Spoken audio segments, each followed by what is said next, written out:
오늘 우리에게 주시는 하나님의 말씀은 고린도전서 1장 1절부터 9절까지의 말씀입니다. 하나님의 뜻을 따라 그리스도 예수의 사도로 부르심을 받은 바울과 형제 소스데네는 고린도에 있는 하나님의 교회 곧 그리스도 예수 안에서 거룩하여지고 성도라 부르심을 받은 자들과 또 각 처에서 우리의 주 곧 그들과 우리의 주 되신 예수 그리스도의 이름을 부르는 모든 자들에게 하나님 우리 아버지와 주 예수 그리스도로부터 은혜와 평강이 있기를 원하노라. 그리스도 예수 안에서 너희에게 주신 하나님의 은혜로 말미암아 내가 너희를 위하여 항상 하나님께 감사하노니 이는 너희가 그 안에서 모든 일 곧 모든 언변과 모든 지식의 풍족함으로 그리스도의 증거가 너희 중에 견고하게 되어 너희가 모든 은사에 부족함이 없이 우리 주 예수 그리스도의 나타나심을 기다림이라. 주께서 너희를 우리 주 예수 그리스도의 날에 책망할 것이 없는 자로 끝까지 견고하게 하시리라. 너희를 불러 그의 아들 예수 그리스도 우리 주와 더불어 교제하게 하시는 하나님은 미쁘시도다. 아멘.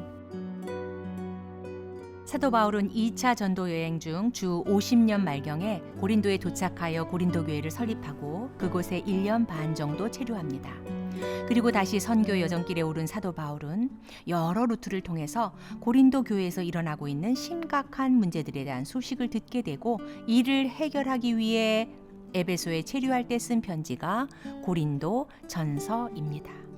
고린도 교회 안에는 어떤 문제가 발생했고 왜 그런 문제들이 일어났을까요? 당시 고린도는 그리스 최대 도시 중 하나요. 지중해 무역의 중심지로 온갖 다양한 사람들과 다양한 문화와 지혜 그리고 다양한 종교가 뒤섞여 들어오는 활기찬 항구 도시였습니다. 그러다 보니 고린도인적 성생활, 고린도인적 수사라는 세계적으로 알려진 표현까지 등장했고 심지어 아주 저속하고 방탕한 사람을 빗대어 말할 때 고린도인 같다라는 비속어까지 생기게 되었습니다. 이러한 고린도라는 도시 문화가 뿜어내는 성공과 번영, 자유로운 향락의 추구, 수많은 지식과 지혜, 이방 종교 등 이런 것들의 입김이 여과 없이 교회 공동체 안으로 침투해 들어오게 되면서 고린도 교회는 도시의 죄에 오염되었고 도시의 지혜와 사상 등으로 혼란에 빠지게 된 것입니다. 또한 이방인인 그들이 바울이 전한 복음을 받아들이면서 복음과 복음에 합당한 삶이 지금까지 그들을 지배했던 가치관과 삶의 스타일 등과 충돌하면서 많은 문제가 발생하게 되었습니다.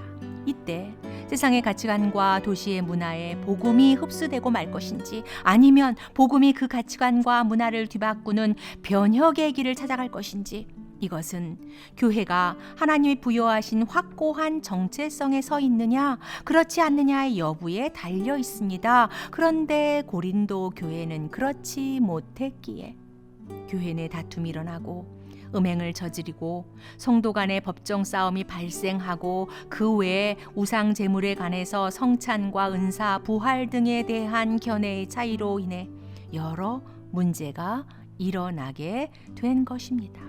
그래서 사도 바울은 분쟁을 해결하고 문제들을 풀어가기 위해 붓을 드는데 먼저 바울은 고린도 교회 교인들의 정체성, 그리스도 예수 안에서 얻게 된 그들의 신분이 무엇인지 똑똑히 알고 믿는 것이 너무도 중요하기에 다시금 이 사실을 강조하며 상기시키는데 2절 말씀입니다.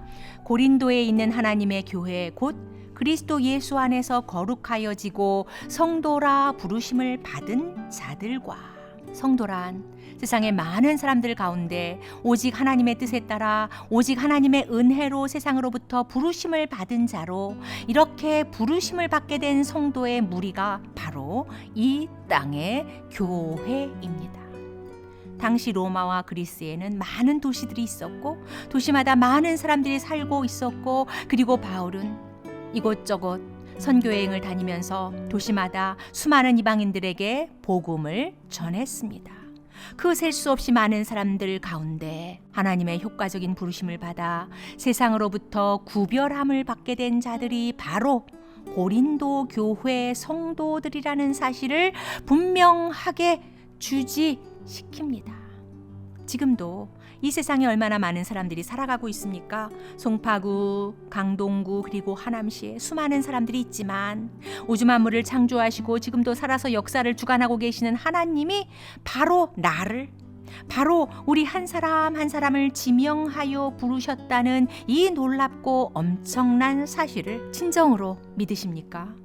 내가 너를 지명하여 불렀나니 나는 하나님의 부르심을 받은 자 성도입니다.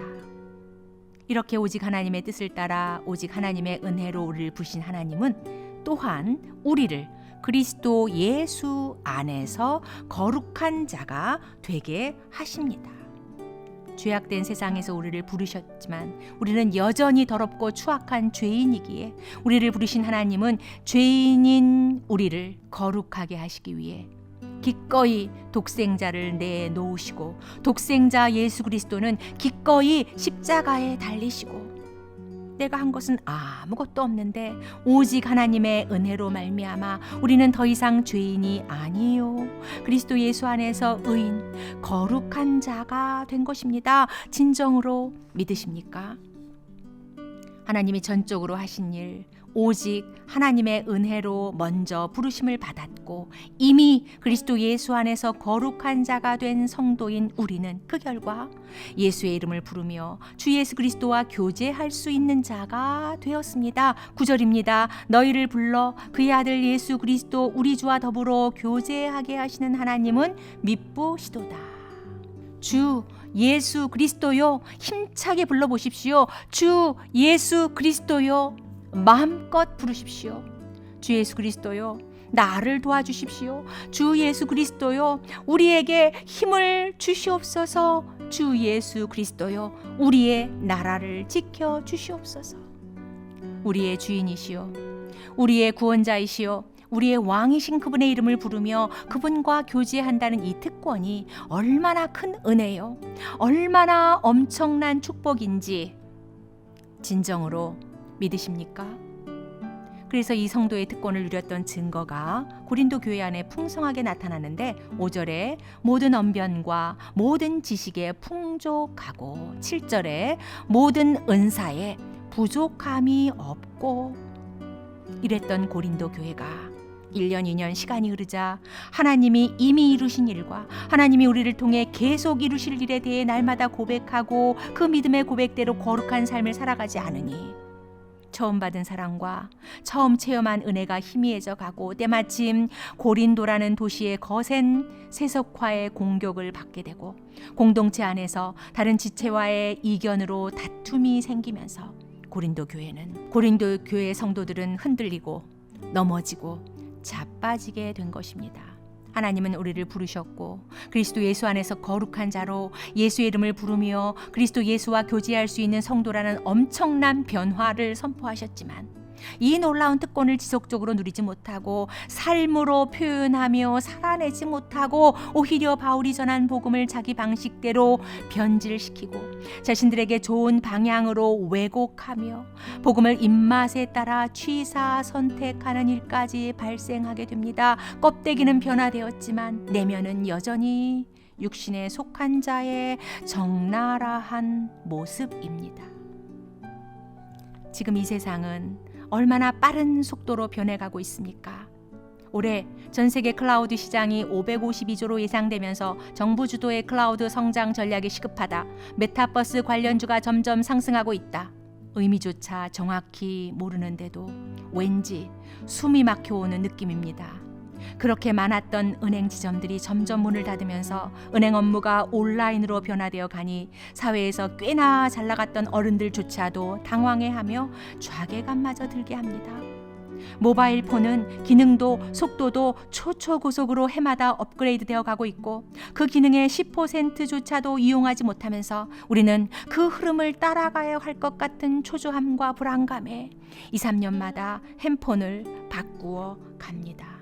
그 반면 우리의 신앙 성장 속도는 어떠합니까? 세상의 가치관과 문화는 이렇게 걷잡을 수 없는 속도로 달려가면서 여과 없이 교회 안으로 들어오고 있고, 가만히 잠입해서 교묘히 접근하던 거짓 교사와 이단들도 이제는 노골적으로 드러내놓고 교회를 유혹하며 흔들고 있는데, 죽은 자를 살리고 세상의 빛과 소금이 되어야 할 성도가 신앙의 진보를 이루지 못하고 제자리 걸음만 하고 있다면 어찌 되겠습니까? 세상의 가치관과 문화를 뒤바꾸기 위해 도전을 제시하며 변혁을 일으켜야 할 교회가 겉은 점점 비대해지지만 속은 텅 빈 강정이 되어가고 심하게 부패되어 가고 있다면, 고린도 교회처럼 성도들은 정체성의 혼란을 겪게 되고 교회 안에는 많은 문제들이 일어나면서 다툼과 분열까지도 일어나게 될 것입니다. 그래서 지금 우리에게, 한국 교회와 모든 한국의 성도들에게 고린도 교회를 향한 바울의 처방이 동일하게 요구되고 더욱더 절실히 필요합니다. 우리는 누구입니까? 우리는 오직 하나님의 은혜로 세상으로부터 먼저 부르심을 받았습니다. 우리는 이미 그리스도 예수 안에서 거룩한 자가 되었습니다. 그래서 우리에게는 예수의 이름을 부르며 주 예수 그리스도와 교제할 수 있는 특권이 주어졌습니다. 이렇게 놀랍고 엄청난 성도의 정체성을 부여받았고 놀랍고 엄청난 성도의 특권을 누리게 되었으니 더 이상 젖만 먹는 어린아이의 신앙에 머물러 있지 말고 그리스도의 장성한 분량에 이르기까지 날마다 더 깊이 하나님을 알아가고 날마다 더 간절히 주 예수 그리스도의 이름을 부르며, 그래서 때마다 일마다 오직 예수만이 정답인 것을 체험하는 간증들이 사랑하는 서문의 모든 성도님들에게 넘쳐나길 진심으로 기도합니다.